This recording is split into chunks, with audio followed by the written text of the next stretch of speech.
Yo, what's up guys? So this is me again for our day 16 out of 365. So our run today is cruise interval run. So 4 sets of plan. So number 1 is 10 minutes with 5:56 to 6:21 pacing. Then yung second set natin is 5 minutes na compose ng 5:30 to 5:55 na pacing naman. And yung third is 1 minute rest. Then the fourth set is 10 minutes ulit ng 5:56 to 6:21. So medyo challenging tong run na to. Pero let's see, sana matapos natin ng hindi pagod and sana makakuha natin yung pacing na hinahanap natin.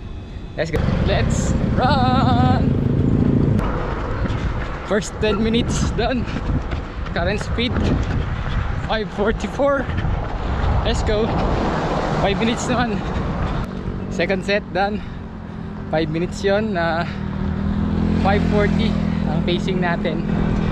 So rest muna 1 minute and then 10 minutes ulit. 5:55 na pacing. Let's go. Last 10 minutes done.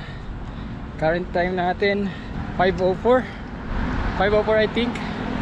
So that's our run. So this is our day 16 out of 365.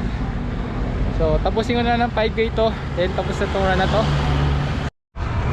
So we finish na 5k, cool down na lang, then balik na tayo sa starting point. So yun lang, always keep reminding, keep striding and keep running. Let's go. Be healthy, run for your life.